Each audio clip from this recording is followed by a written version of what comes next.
Let me just say, hello, fellow councillors. It's 6:30. Can we make a start, please?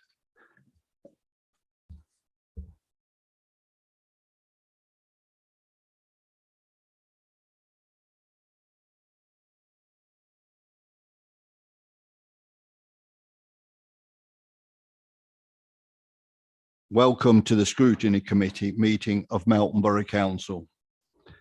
Members are reminded that we will be using the audio visual system this evening, and the meeting will also be streamed live on YouTube. There is a quick reference card placed on the desk in front of you, which provides instruction on how to use the basic speaking function of the microphone. Members are asked to physically raise their hands in the usual way to indicate they wish to speak, and to use their microphones when speaking for the benefit of all present. The microphone is live when the red light displays. Please switch mobile phones to silent. Should you need to leave the room during the meeting, it is an emergency evacuation when emergency exit should be used. Please use the mark, exit and entrance. I will now provide a reminder of the evacuation procedure. In the event of having to evacuate the council chamber, please leave by one of the 6 emergency exits around the sides of the chamber. Please assemble at the far side of the front car park nearest to the park entrance. Officers will be on hand to assist persons who require assistance. Public recording of the meeting.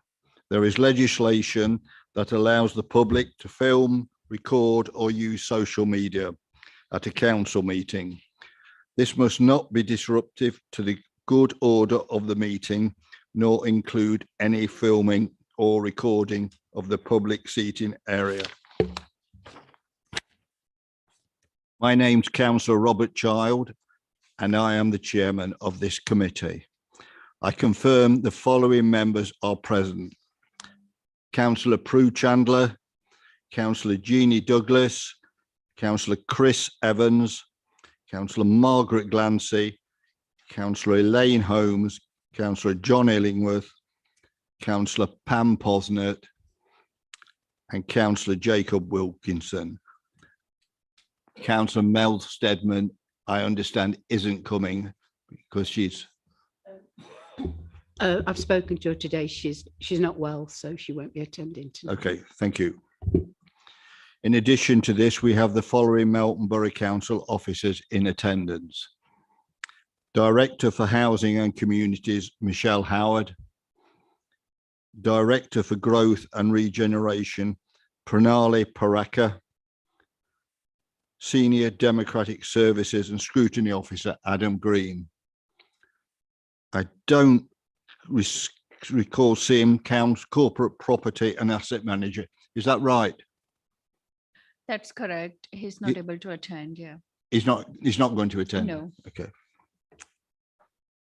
Thank you. Apologies for absence. That's Councillor Mel Steadman. To confirm the minutes of the scrutiny meeting held on the 25th of January 2022. I think you've all got a copy of them on pages 1 to 6. Are you in agreement that I sign those off as correct? Okay, all in favour? Unanimous. Thank you. I invite members who wish to do so to make declarations of interest in respect of items on the agenda for this meeting. Are there any members who wish to declare an interest? Councillor Posner. Only my usual interest if anything comes up about the county council. Very much. No, that's noted. Thank you. Review of the Cabinet Forward Plan. This is on pages 9 to 20.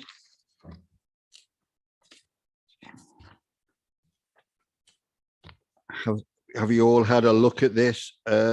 It shows the Cabinet Forward Plan key decisions which are due to be made by the Cabinet over the next 3 months. I invite any comments regarding the Cabinet Forward Plan on pages 9 to 10. 9 to, did I say? 9 to 20, yeah.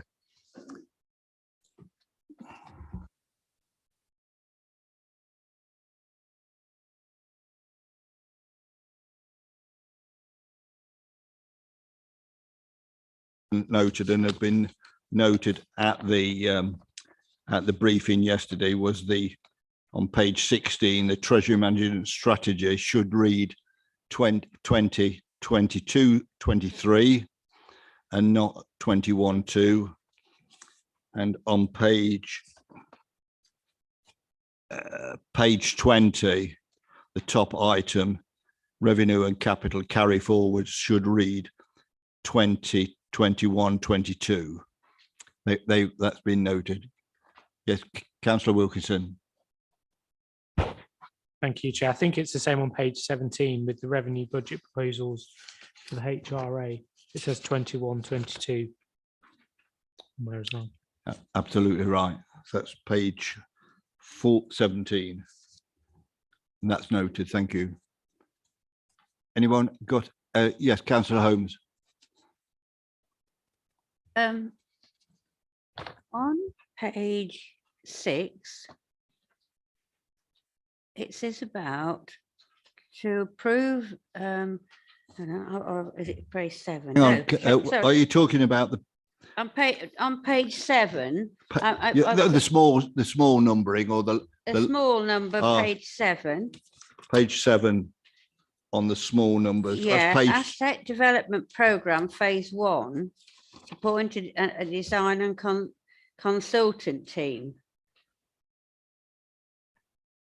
What exactly is all that for? Because we seem to get consultants, and they all cost a massive amount of money. And I want to know exactly what it's all about, really, basically. is that the asset development program phase 1? Asset, yeah, it is. Yeah.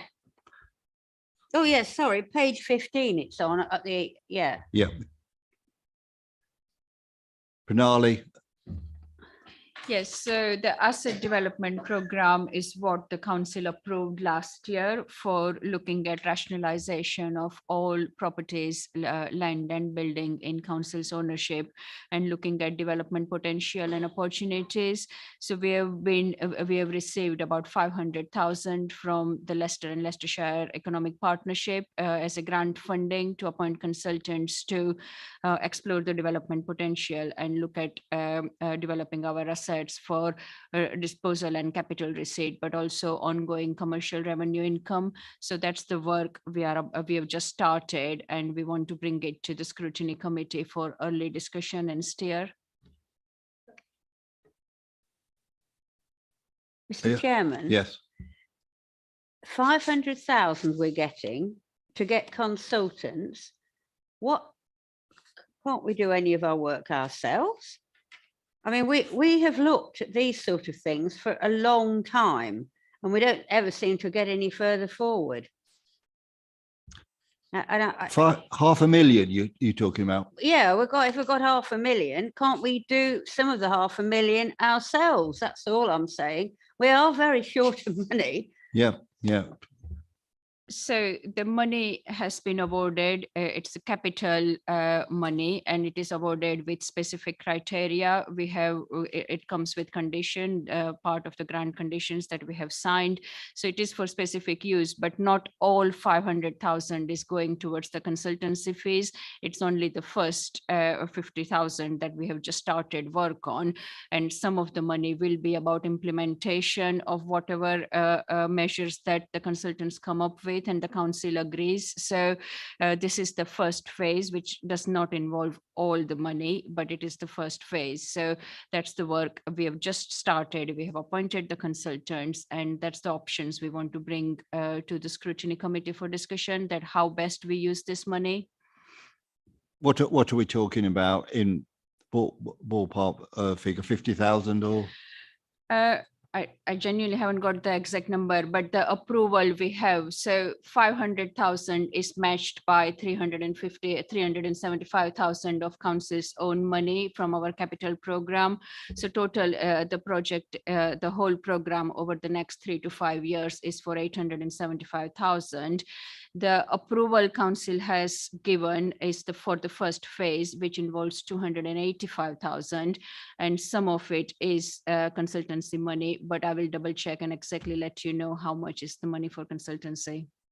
What I think I'll do, Councillor Holmes, is I'll when I present the reports from tonight, I will cover that with the cabinet, saying that the members are concerned, or a member, at the amount being proposed. Yes, Councillor Evans. Thank you, Chair. Two things. First of all, I thought I'd try being digital today, and our wonderful democracy server apparently has just broken down, and I can't get online to actually see the minutes or anything at the moment. Have you got a paper copy, please? I'll come and get it, don't worry. That's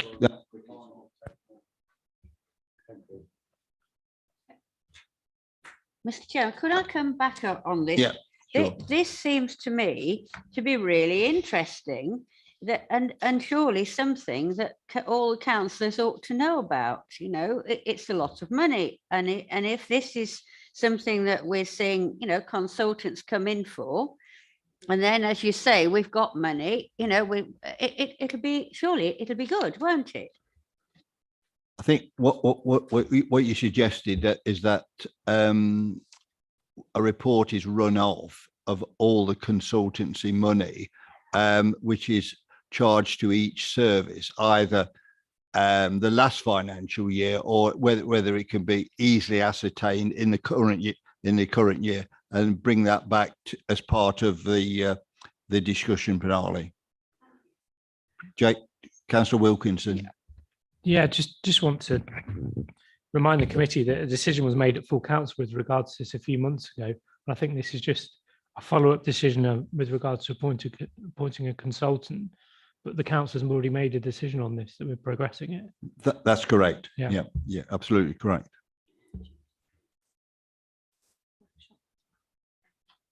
The workshop, yeah.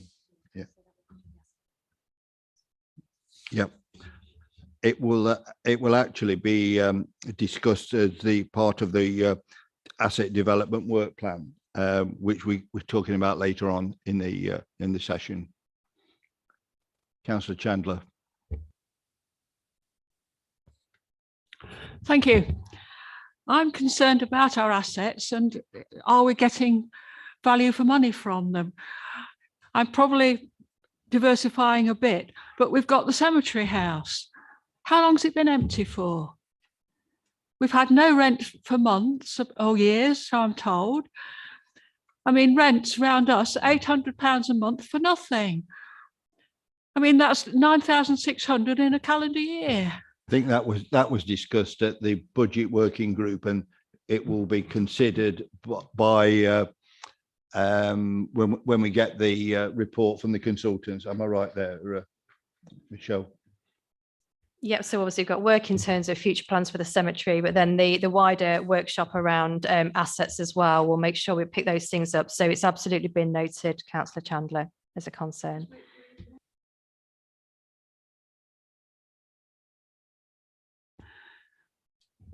We've gone very lax with leases. I mean, we've had leases expire and they've never been renewed, and people, I don't know whether they're presumably paying the old rents when they ought to have been updated.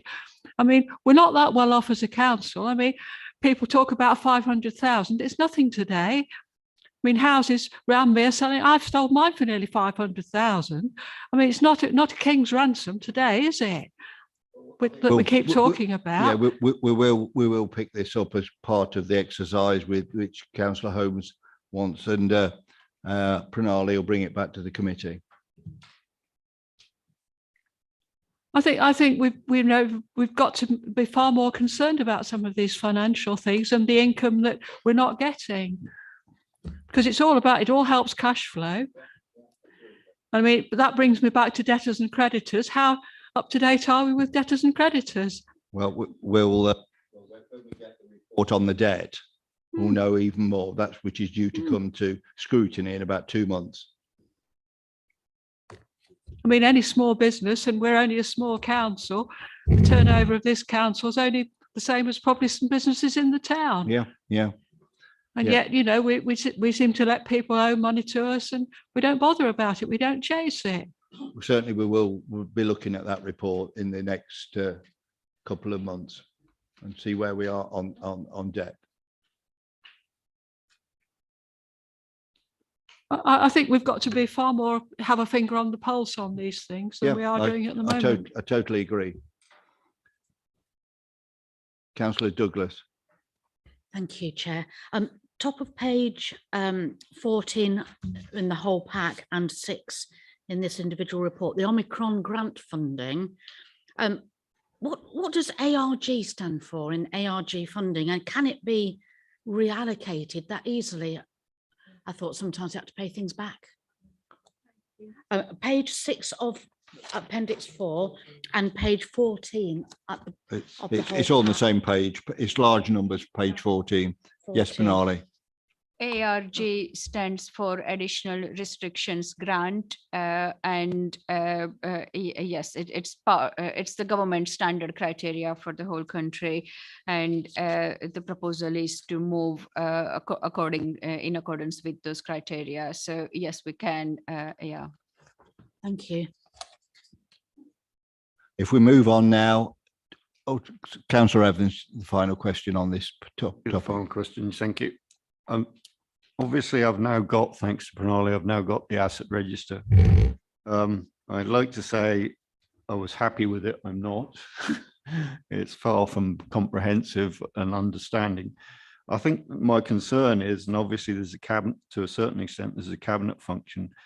The asset development program is essential to where we move forward. And the fact we haven't got one as a council is scandalous, to be honest, and we haven't had it for a while. And I'm not blaming any of the officers here because it's not your fault, but this is a historic thing that should be all the councils I've ever talked to or been with have always had an asset development program, which they continually refresh. And the fact we're coming from scratch is unbelievable, to be honest, and that we haven't had any asset development program that I'm aware, checking the records that I'm aware. And the worry I have is the things like the sale of the cattle market and everything should be a fundamental, because obviously that's an asset, should be a fundamental integral within the development program phase 1. It's not. It seems, well, if it is, why haven't we got as councillors a program of saying exactly what you want to achieve with this asset development program? Because the only way we can actually do the asset development program is by having an asset list that is actually comprehensive and understandable. And I hate to say it, what I saw was just a list with hardly any details, how much space, how much it's worth, anything. I mean, there's no point in having an asset list which tells you a set of garages when you don't know what they're, you know, how many there are, what they're worth, what their state is. That's just a list, and getting consultants in at this stage to me worries me, because they'll come in and say, well, don't you know what you're talking about with this asset, this asset? Yeah, Councillor Evans, this will be part of the asset development programme, and we will be asking you shortly if you would like to take place in the workshop, which is going ahead on the 23rd of March. So that will be covered there. Okay, thank you very much. Councillor Glancy. Sorry, just to go on from that. I'm sure Pam will remember, but it was quite a few years ago, we had an exempt paper which had a list of all our assets, didn't we? And I presume that there is a copy with Pranali for that, and it showed what we could do with the properties and what we couldn't do. Is that still around, that exempt paper? So the asset register does include, of course, the basic list of all our assets, but then there is, of course, linked to that is fair amount of detailed information about exactly what Councillor Evans asked about, is how much space, who are the occupiers, who are the tenants or lessees, what are the rent or lease levels or service charges on those assets, what is the cost to those assets, and what's the income level. So yes, there's much more information to that. Of course, some of it is tenant specific, and that's why commercially sensitive, and we wouldn't be publishing it on the website or putting it out. But yes, the information does exist, and that's exactly part of the reason for having that workshop with members, is that before we come up with plans of what we are going to do with which asset or which property and which land we own, that gets some steer on it, can give you information about what are the issues, what are the costs, what are the potentials and opportunities, and get your steer on how we will be moving forward. And that's exactly what is planned on the 23rd of March with the scrutiny members. So yes, that information is there and will be shared with members in a comprehensive way. You've just got to wait another few 4 weeks, Chris. Then we'll have the answers. Item 5, review of the scrutiny work programme for the current year. That should be 22/3, shouldn't it? Yeah, I think that should be, yeah. Topics to be added to the work programme. We've had a request for scrutiny input into climate change and the town centre master plan. The workshop which follows this meeting is on the town centre master plan, and the following councillors have agreed to participate. They've already responded. Councillors Chandler, Douglas, Glancy, Posnett, Evans and Wilkinson. I'm afraid I can't be here because I have another meeting at 8 o'clock. If other councillors wanted to stay, I know they've not replied, but please feel free to join after the meeting. Despite this, we still have to formally agree to add the topic to the work programme. So our members supporting of adding the climate change and town centre master plan topics to the work programme. Can I have a show of hands, please? That's unanimously agreed. The asset development programme. Could I just come in? Obviously, we can make these kind of plans, and I just need to understand if when we put these kind of things in, it's not just a commitment from members, it's a commitment from officers too. Have these additions been cleared? Because I'm well aware that with the things we've got on the agenda, the asset register and all the rest of it, is a hell of a lot going on this year. And my concern is we don't want to be stretched to a situation where we're doing things not well, if you know what I mean, because the resources are not there. Yeah, I can assure you that officers are aware, and they were the ones that came to me and requested these items. Okay. But thank you for your concern. Councillor Posnett. I wanted to say, I think climate change is one of the essential things that we should be looking at. In my position at county, I'm a member of the LEP committee on carbon zero, and I'm going to the Space Centre next week. I've been invited to go to a film that's been developed. It's not been shown before. It's its premiere showing to myself and other members of that committee, so that we can comment on it before they launch it. So, you know, I think we've all got to be aware of climate change. We've all got to change in some degrees things that we normally do. And I think climate change is one of the most essential things that we should be looking at. And that doesn't just mean what we as a council do, it's what our suppliers do.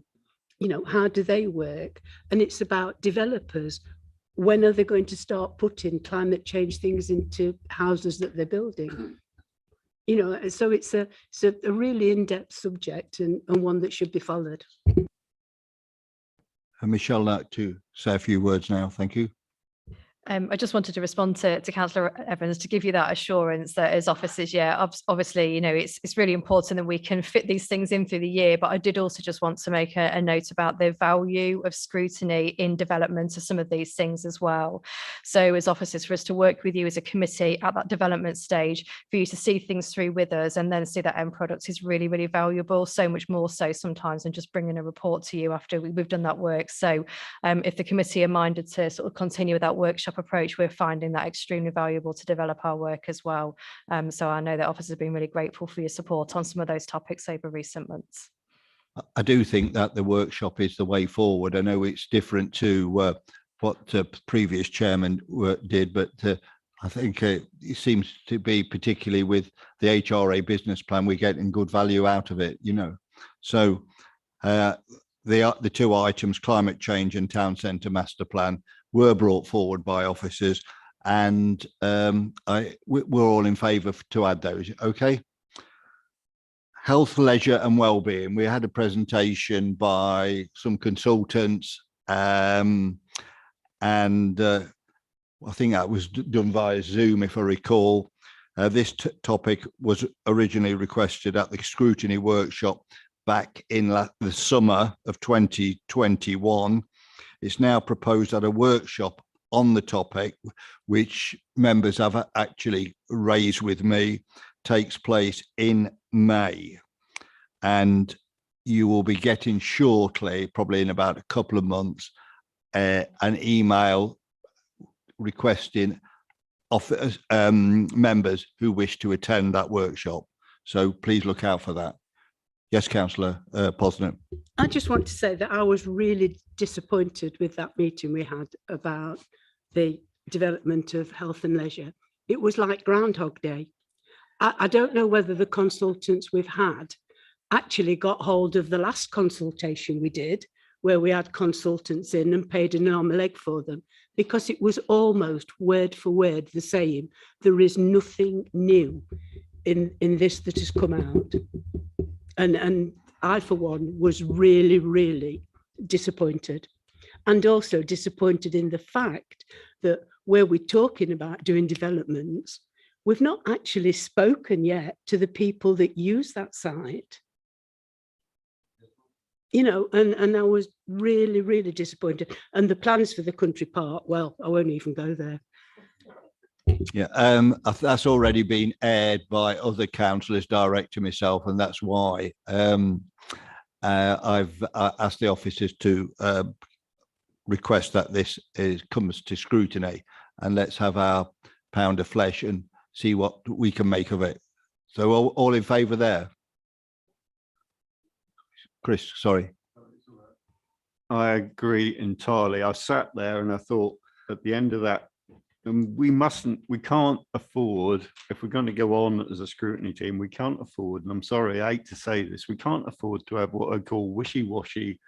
That could have been about any council in any part of the world almost. It was bland. It didn't address the real problems. We know where the real problems are. We've got a swimming complex which is falling apart. It's closed a lot of the time. We need consultants that come in and address the real issues that affect the real people in this constituency. And nowhere in that did I see anything of value. And whatever we spent on it, it was completely wasted. Yeah. We cannot afford to do that. And that's why I'm worried about the asset register. We have got to start focusing where we're going to do something useful for this council. And I hate to be critical, but that was, I agree entirely. I sat there and I thought, that's 2 hours or whatever I'll never get back. Sorry, Chair. Well, members have aired their views, and that's why I included it. But thank you anyway. There's plenty of meat to come on the bone over the next few months on workshops. Moving on to the HRA business plan, there was a workshop that took place on the 7th of December, and there will be a second workshop taking place on the 15th of March.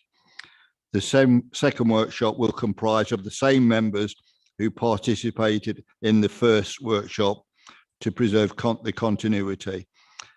I invite any further comments regarding the work programme. I think we've pretty well.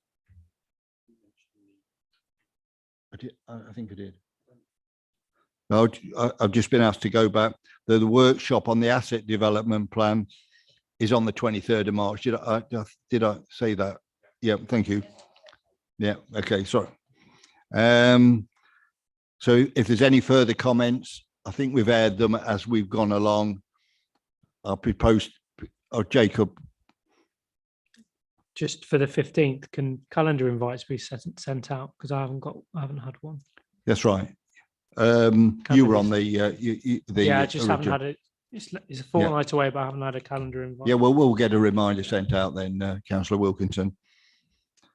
So we can move on to the allotment report. I invite Pranali, Parikh, the Director for Growth and Regeneration, to introduce the report. Thank you. Thank you, Chair. This report is brought to the committee as a result of the request from the members wanting to know more about how we are delivering the service, what are the occupancy levels, what's the charging structure or income fees and expenditure. So that's all that is covered in this report. We know that allotment is a very important community facility, and by the take up and occupancy levels we have, we know that it is very well cherished by our communities and our residents. It's really well used. We have got allotments over 5 sites within the borough, and 3 of them are directly managed by ourselves as a council, and 2 of them are managed by various community groups. So we have about 190 plots across all these sites, and even after that, we have got 90 people on the waiting list. So we could always do more. In terms of the turnover rate, it is very slow because generally people hold on to the allotments, and we know from our experience that they are well used. We know that we have got very small amount, which is about 10-ish plots, which are vacant currently, and they do require some work, which we do plan to do in the next few months or so. In terms of the condition of the allotments we currently have today, they are generally good, apart from these few plots which are overgrown and does require some work. There is some fencing work that could be done, but it's not the kind of health and safety related risk to it or anything. But yes, we can make them better, enhanced and more attractive. Through the COVID period, the level of usage has been affected, but we also know that allotments is one of the things, one of the facilities that the community has really found quite helpful in going through difficult times, and that's why we can't underestimate the whole communal value it brings to our people. In terms of the cost, as it is identified in paragraph 5.19 in those 2 tables on page 32, just wanted to highlight, Chair, after the conversation we had earlier, that since 2015, we have had 50 write-offs consisting over about 1,367 pounds, but generally the write-offs are relatively low in terms of the payment and Sorry, collection. was that 15 or 50? Right. 50, sorry, 50. 50. Yes, in last 6 years. So that rate in terms of arrears or write-offs is less than 10%, and generally people have been very good in terms of responding to our requests for payments and reminders. There is, of course, the charging structure that we can look at, and paragraph 5.20, the table shows the comparison of how much we are charging and how much the neighboring councils are charging for the allotments. And that's something which is coming up for consideration and review by April 23. So we will need to start consultation later this year for that process. just wanted to highlight that the process of establishing or decommissioning allotments is quite a legal and statutory process, and it does require consideration for Secretary of State, and there's quite a long process with consultation involved in doing that, but it's not something that we can't hold depending on the steer we get from the committee.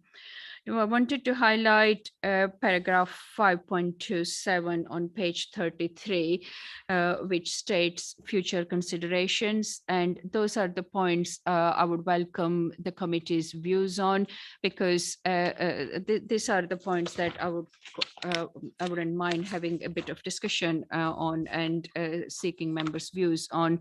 That currently we are using allotments for building on social capital and community values, which is there are quite a lot of good best value kind of best practice models elsewhere in the country. And is that something we want to do proactively, or any other models you have seen elsewhere that you would like us to explore? Then very much would like to hear about it. There is also the thing about improving the condition, accessibility, compliance, and attractiveness of our plots. I know some members have raised concerns about accessibility aspects in our allotment areas, and that's something we can explore further in detail if members wish us to do that. There could be quite a lot of communal activities we can do about promotional events, and particularly festivals and competitions, and raise the whole awareness about the use of allotments, but also link it with our Melton's kind of USP of rural capital of food, and how we link it with that wider communal agenda about food production, raising awareness about healthy eating and good communal and social well-being through allotments as a service. So there are a fair few things we can do, which we are not currently doing, but yeah, it's up for discussion. And of course, there will be implications in terms of cost, resources, everything else that we will need to consider collectively. Thank you. Thank you very much for that detailed explanation. I mean, as you well know, I've worked in finance for a number of years. And looking at the figures, the expenditure over income, yes, you know, every year virtually over the last 6, there's been a profit, if you like, higher income than expenditure. But I don't want to start a debate about support costs. But I've looked at the support costs.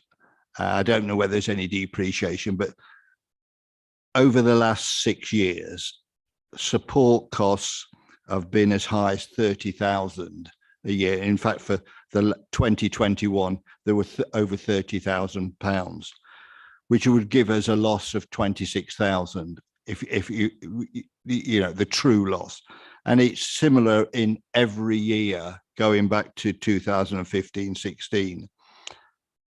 Now, you say there's fencing to be done on all 3 sites, which that's 42,500, and there'll be other associated costs. So I think we can agree there's a 50k which the Borough Council has got to find.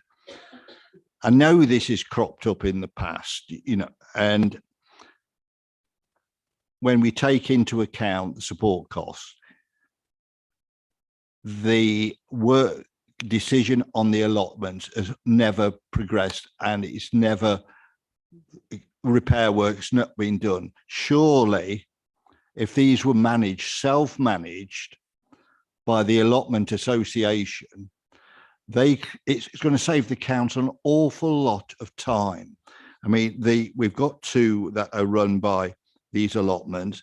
Surely, is there an appetite to do this from the allotment holders? I mean, they can build up money and then spend it on their side as and when, unless there is any lease that prevents us moving it on. I mean, to me, it's a no-brainer. you know, let's get them to do the work. I don't know what anyone else thinks. Councillor Posnett. I agree with you totally. I mean, Victoria Street, for instance, and the Crescent are good examples of self-management. I said, but the problem with a lot of our allotments, we have tried this before, and it's getting the allotment holders prepared to take on the responsibility that has always failed in the past. And one of the problems, even with putting the fencing in, some of our allotments are in very vulnerable positions. So like the community allotment is a good example. The people that run that have applied for grants, they've got grants, they've been able to do wonderful things with it. And then some little darlings come along and decide that, well, it doesn't matter if it's people with disabilities, mental health problems, learning disabilities, have done all this work, we'll just trash it. And so they smash all the polytunnel up and all of that sort of thing. And that is what puts, I believe, the allotment holders from coming forward to say they will manage their own scheme.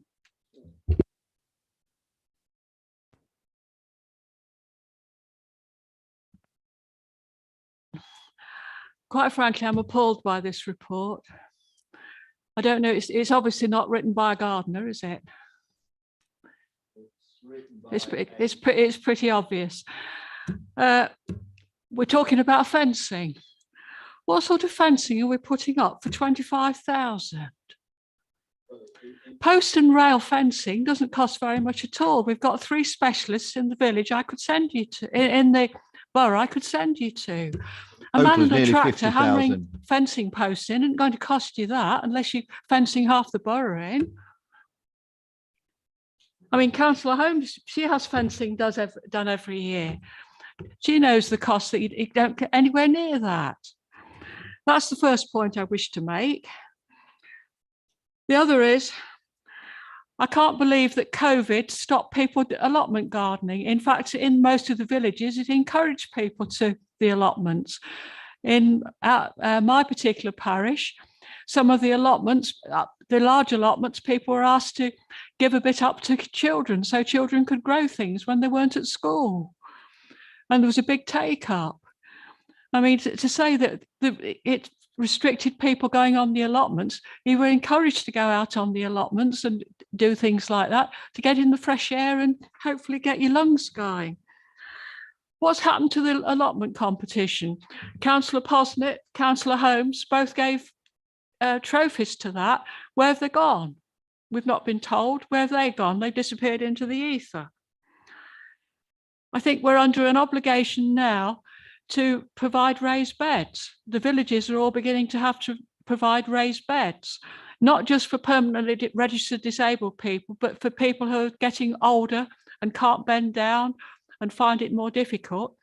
And most allotment holders will move there. It says in the report, we haven't got anywhere to put them because the allotments near the accesses are all taken. Well, I know of several cases where people have said, well, I'll relocate to let Joe have a raised bed.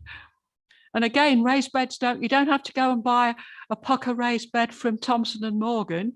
You can go to a timber merchant and get scraps, and people make them themselves for next to nothing. Councillor Pritchett's done exactly that.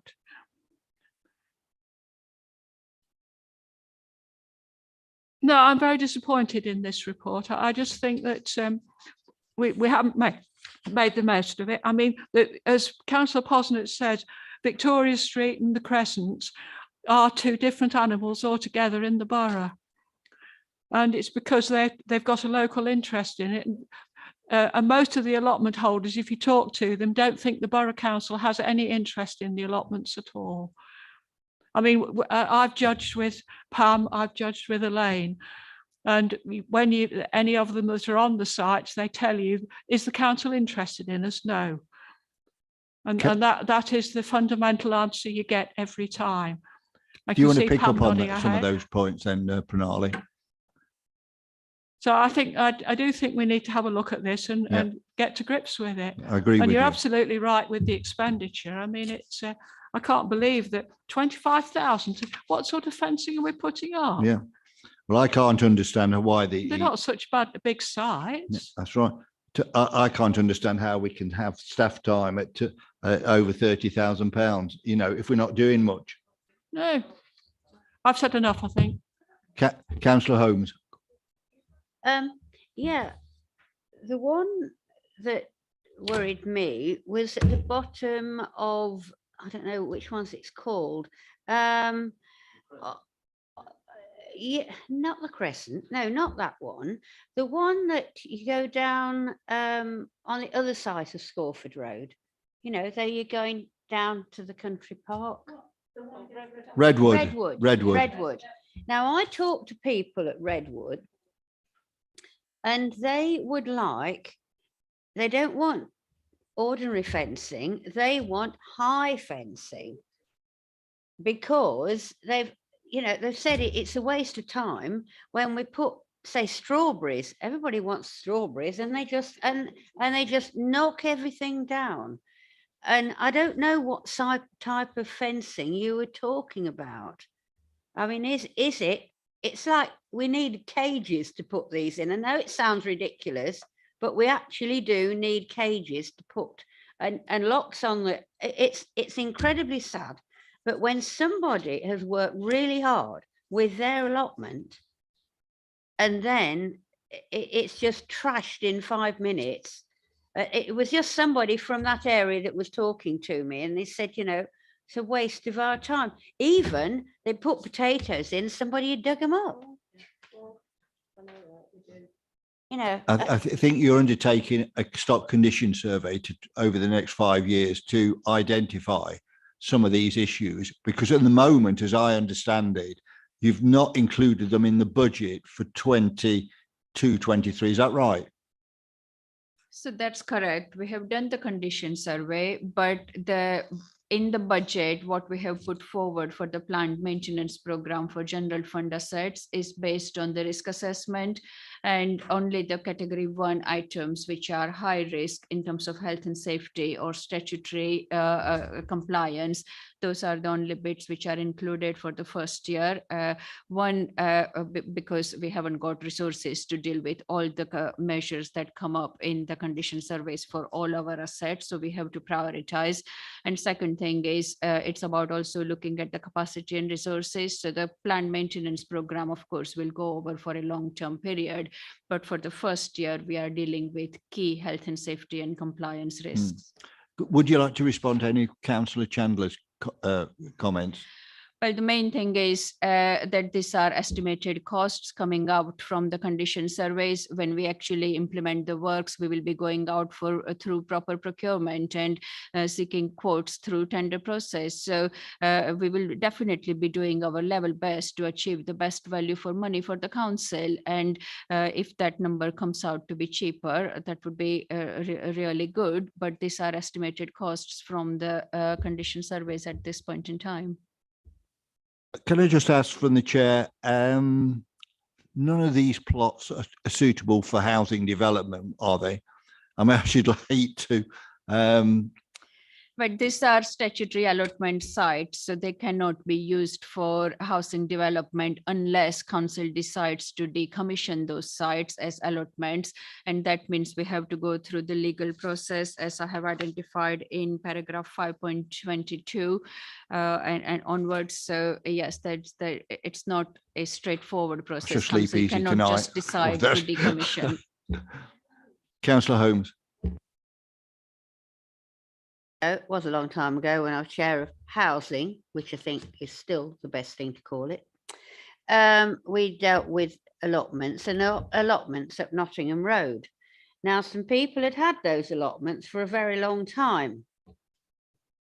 I don't know whether it still applies, but it was like compulsory purchase, but it took, compulsory purchase can take up to 10 years to actually compulsory purchase.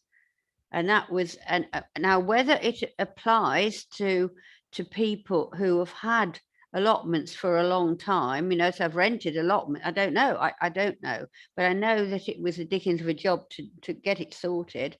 and that was to build houses on.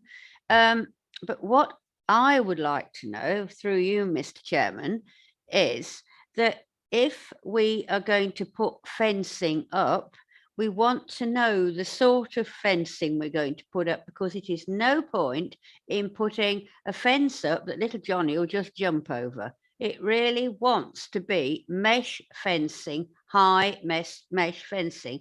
And I don't think we want to be waiting to 22, 23, 24. Well, I'm not going to be on the council now. It won't make any difference to me, but it will to make difference to everybody, because it's now that people actually want to do their own gardening, to actually implement everything that we're supposed to be doing, to be greener and be able to feed themselves. You can feed yourself on a garden. You have some hens as well. You can have a pig for that matter, but you can do it.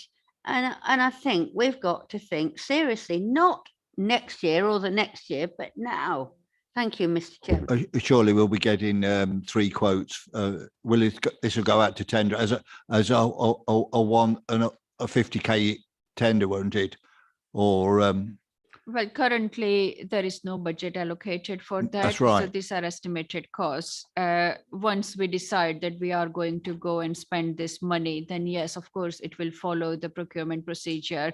And yes, if it is below 50,000, then it will be at least 3 quotes. Yes. can you just tell me, hopefully it won't be off the top of your head, what's the split between people who pay in advance and those in arrears? Because I know historically, if they're in arrears, it's built into the agreement, and it's maybe a 10-year agreement, but it doesn't seem a lot of sense in paying in arrears, and that's why we're getting so many write-offs. Because when you're giving your allotment up, why do you need to pay?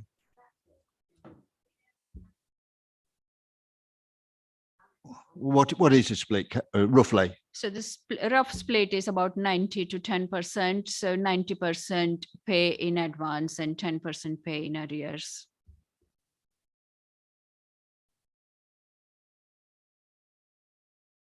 Councillor Douglas.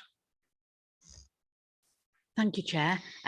Yes, on page 31, 5.9, talking about the 90 people on the waiting list, I did think that we need more allotments, and I seem to remember in the MMDR, the new road, the road distributor road, that there are allotments in the northern section, according to my memory. So that's one point which is encouraging, and I don't know how many plots, but it seems to me that the allotments, by their very nature of being close to people, are in vulnerable positions. And I'm just wondering, and I know if I don't ask this question, I'll ask myself tomorrow why I don't ask it, because it's unusual. And I'm sure somebody somewhere else in the country must be thinking along these lines. But about the private sector, is it possible for a farmer just to go, just to open his field up to people and say, well, I'm opening this field up to allotments, 4 allotments, and for them to, so that we can probably consider the private sector as well, because to encourage, entrepreneurship and and taking it out of our hands. Is that possible? Is it a possible thing? I'm sure it is. Why not is the question I'm asking myself. But no, I haven't seen it elsewhere, so I will have to look into that. But yeah, we can explore that further. Yeah, it's very unusual, but I can't put it away. So thank you, Pranali. That would be really interesting to see what you come up with there. Thank you. Well, I'm just told that it did happen in Frisbee. So yes, we will look it up if there are examples elsewhere. Yeah. I think it's this councillor glanced after me, but the current pricing of the various villages and areas around us, does those figures for Melton and the rest include support costs or not? This is at 5.2. Are these examples with all costs in, or and by every authority? Statistics can be wildly misleading. Sorry, which one? Right, 5.2, you've compared Melton, Scorford, Harborough, Charnwood, Leicester City. Did the author of the report check what it included and we're consistent across from left to right? Yes, these are just simply the charging structure. So yes, that. Does it include support costs? No, It doesn't, right? no. Okay, I have no, Councillor Glancy with the last question. Right, just quickly, I would hate to see the end of allotments, and I think sort of the end of your process of establishing a new allotment. I would hate to see the allotments that we have disappear because they might be costing us £50,000 to put fencing up and do the repairs that we should have really been on top of over the number of years that we've had these allotments. This hasn't suddenly appeared. I think it's because we've taken our eye off the ball. And I do remember going around judging the allotments and awarding cups and things. And it was really interesting. But I did notice at that time, some were really, really well looked after and some were just left. And we appeared not to be doing a great deal about that, the fact that they're in such bad condition. So we need to be more on the ball and sort of having a look to see what's actually going on. We can't just pretend that everything is okay because it isn't in reality. Just quickly, you consider a shorter term of license to allow the more people to access to allotments. What's the term at the moment? I think it's in 5.27. 5.27. Because that would then surely, those that were not looking after them, we could actually take it off them quicker. I don't know what the term is at the moment. I will Rental have to term. check. Don't know. Okay, I'll need to yeah, look into it. because Yeah. if there are some which were falling into disrepair, we can turn them around quicker and put more people in that actually want allotments. Just a thought, that's probably something that's probably worthwhile doing.